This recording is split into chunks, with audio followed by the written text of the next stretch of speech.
Alam nyo ba noong December 7, 1941 ay sinimulang sakupin ng Japanese Army ang Pilipinas? Sa loob lang ng ilang buwan ay matagumpay na ito nasakop ang Metro Manila na kapitolyo ng Pilipinas. At ang Amerikano at Pilipinong sundalo ay napilitang umatras papuntang Bataan Peninsula. At sa sumunod na 3 buwan ay nagsimulang pumasok ang Estados Unidos sa World War II. Kasabay ng pinagsanib puwersang US Filipino Army kahit na may kakulangan sila sa naval at air support.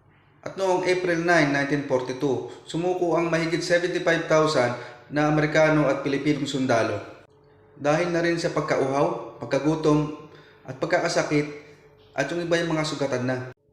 Sumuko sa mga Hapon ang nasa 75,000 na Amerikano at Pilipinong sundalo sa pangunguna ni Major General Edward King Jr. At hinati sila sa isandang grupo na maglalakad sa loob ng 5 araw.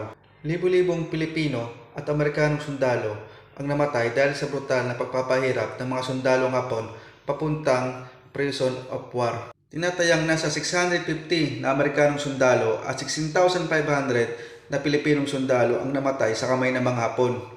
At noong mga taong ding yon ay napalitang umatras ang mga natitirang sundalong Amerikano sa pangunguna ni General Douglas MacArthur. At nag-iwan ito ng mga katagang I shall return. Muling bumalik si General Douglas MacArthur noong October 1944 upang tuparin ang kanyang mga binitiwang salita. Noong February 1945, muling binawi ng US Filipino Forces ang Bataan Peninsula sa kamay ng mga Hapon. At isang buwan lang ang lumipas ay nabawi na ng US Filipino Forces ang Metro Manila.